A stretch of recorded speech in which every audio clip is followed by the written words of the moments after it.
तुम लोगों ने कभी ऐसी घटना सुनी है जो सच में हुई हो, जिसने किसी की जिंदगी पूरी तरह बदल कर रख दी हो? हम 4 दोस्त थे, मैं, राहुल, अंकित और प्रियांशु। उस रात हम दिल्ली के एक फ्लैट में बैठे थे। बाहर बारिश हो रही थी। मूड बन रहा था कि कोई डरावनी कहानी सुनाई जाए। राहुल को हॉरर स्टोरी सुनाने का बहुत शौक था। उसने सिगरेट जलाई, एक लंबा कश लिया और बोला, ठीक है सुनो, लेकिन यह कहानी मैंने खुद सुनी है, किसी और ने नहीं सुनाई।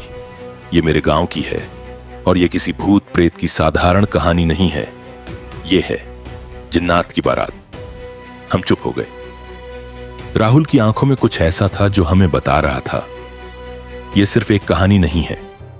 अगर आपको ऐसी सच्ची लगने वाली हॉरर स्टोरीज पसंद है तो वीडियो को लाइक करें, चैनल को सब्सक्राइब करें और कमेंट में बताएं, क्या आप कभी किसी ऐसी रात से गुजरे हैं जिसके बाद आप वैसे नहीं रहे जैसे थे? राहुल ने कहना शुरू किया, यह बात है साल 2015 की। मैं अपने नाना के गांव गया था। गांव का नाम था सिरसी, राजस्थान के कोटा के पास। वहां का माहौल बिल्कुल शांत था, लेकिन एक चीज थी जो हर कोई टालता था। गांव के अंत में एक पुरानी हवेली थी, कोई उसके पास नहीं जाता था। राहुल ने बताया कि एक दिन वह गांव में घूम रहा था तो उसकी मुलाकात एक बूढ़े आदमी से हुई। बूढ़ा बहुत पतला था, उसकी आंखें ढंसी हुई थीं, लेकिन उसमें एक अजीब सी चमक थी। उसने राहुल को बुलाया और कहा, बेटा तुम उस हवेली के बारे में जानना चाहते हो? राहुल ने कहा, हाँ।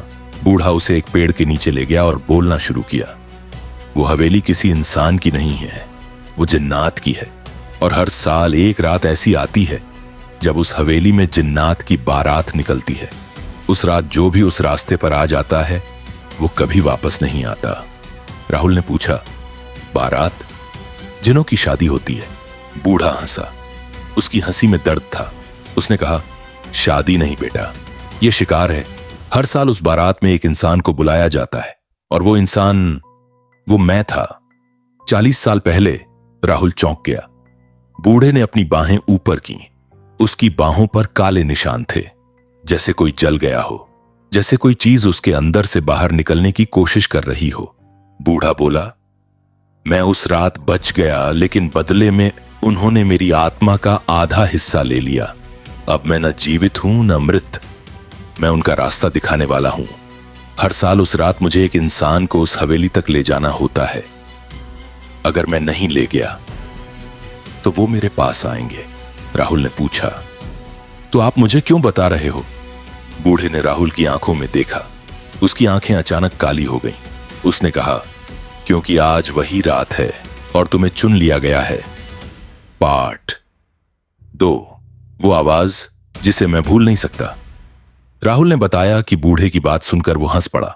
उसे लगा बूढ़ा पागल है, लेकिन जब उसने घड़ी देखी, रात के ठीक 11:45 बज रहे थे, तो उसे अजीब लगा। बूढ़ा उठा और बोला, अब देर मत कर, चल। राहुल ने मना कर दिया। वो वापस अपने नाना के घर भागा। रात को वो सो गया, लेकिन सपने में उसने कुछ देखा। एक बारात, बहुत बड़ी बारात, सब सफेद कपड़ों में थे। कोई बोल नहीं रहा था। बीच में एक डोली थी।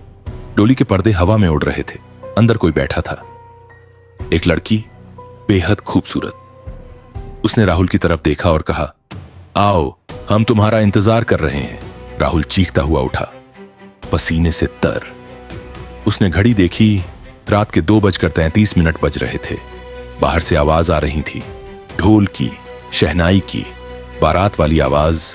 वो बाहर निकला। गांव की गलियां खाली थीं, लेकिन आवाज हवेली की तरफ से आ रही थी। उसके पैर अपने आप उस तरफ बढ़ने लगे। वो रुकना चाहता था, लेकिन उसका शरीर उसका नहीं था।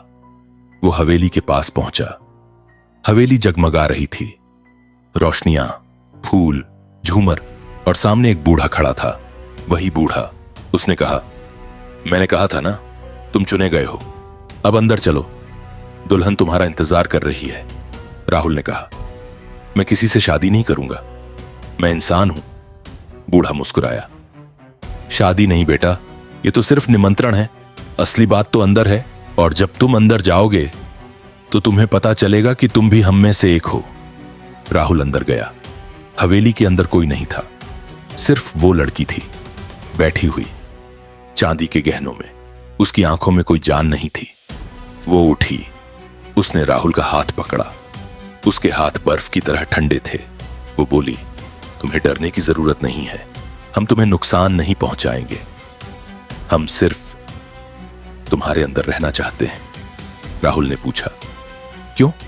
उसने कहा, क्योंकि हमारा घर नष्ट हो गया, हम बिना शरीर के भटक रहे हैं, हमें एक इंसानी शरीर चाहिए, और तुम्हें वो ताकत है जो हमें जीने देगी। राहुल ने बताया कि उसने उस लड़की का हाथ झटक दिया। वो दौड़ा, लेकिन हवेली के दरवाजे बंद थे, हर तरफ सिर्फ अंधेरा था। और फिर उसने देखा, वो लड़की अकेली नहीं थी, उसके पीछे सैकड़ों थे, पुरुष, स्त्रियां, बच्चे, सब सफेद कपड़ों में। सबकी आंखें काली, सबके होंठ बंद, सब उसकी तरफ बढ़ रहे थे। वो सब एक साथ बोले, हम जिन्नात हैं, हम सैकड़ों सालों से यहां हैं, हमने कभी किसी को नहीं मारा, हम सिर्फ रहना चाहते हैं, और तुम हमारा दरवाजा हो। राहुल ने चीखना शुरू कर दिया। उसे लगा जैसे उसकी सांसें रुक रही हैं, उसका शरीर ठंडा पड़ रहा है। वो जमीन पर गिर पड़ा। उसने देखा उसके हाथों पर वही काले निशान आ रहे थे जैसे बूढ़े के हाथों पर थे। तभी उसे किसी ने उठाया। वो बूढ़ा था। उसने राहुल को खींचकर हवेली से बाहर निकाला। वो दोनों जमीन पर गिर पड़े। सुबह हो रही थी। हवेली फिर से पुरानी और उजड़ी हुई लग रही थी। राहुल ने बूढ़े से पूछा, तुमने मुझे क्यों बचाया? बूढ़ा बोला, मैंने तुम्हें नहीं बचाया, मैंने खुद को बचाया। अब तुम उनके निशान लेकर आ गए हो। अब तुम वही हो जो मैं हूं। अब तुम हर साल उस रात एक इंसान को उस हवेली तक ले जाओगे, और मैं आजाद हूं। राहुल घबरा गया। उसने बूढ़े का हाथ पकड़ा, लेकिन बूढ़े का हाथ उसके हाथ में रह गया, सिर्फ हाथ। बूढ़ा गायब हो चुका था।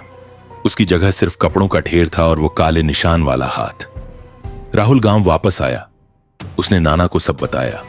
नाना ने कहा, तुम अब यहां नहीं रह सकते, ये गांव तुम्हारे लिए खतरनाक है। राहुल शहर लौट आया, लेकिन वो निशान उसके हाथों पर थे। वो उतरते नहीं थे, और हर साल एक खास रात को वो खुद ब खुद उठ जाता था, कपड़े पहन लेता था और सड़कों पर निकल जाता था। सुबह उसे पता चलता कि उसने रात भर कुछ किया है, लेकिन उसे कुछ याद नहीं रहता। पार्ट 4, सच जो मैंने छुपाया। राहुल ने अपनी कहानी खत्म की। हम तीनों चुप थे। प्रियांशु ने कहा, यार अच्छी कहानी थी, लेकिन थोड़ी ओवर थी। राहुल मुस्कुराया। उसने अपने हाथों की तरफ देखा। हमने भी देखा। उसके हाथों पर कुछ नहीं था, साफ थे। मैंने कहा, तेरे हाथों पर तो कुछ नहीं है। राहुल ने कहा, हां, अब नहीं है, क्योंकि पिछले साल मैंने उस रात किसी और को ले जाने की बजाय खुद को ले जाने का फैसला किया। मैं हवेली गया। मैंने उन जिन्नात से कहा, मैं तुम्हारा हिस्सा बनना चाहता हूं, पूरा। अब मैं उनमें से एक हूं। हम तीनों ने एक दूसरे की तरफ देखा। मैंने कहा, तो तू? राहुल ने अपनी शर्ट की बाहें ऊपर की। उसकी बाहों पर काले निशान थे, पूरी बाहें। उसने कहा, मैं अब इंसान नहीं हूं, मैं जिन्न हूं, और तुम लोगों को यह कहानी सुनाने का मतलब यह नहीं था कि तुम डर जाओ।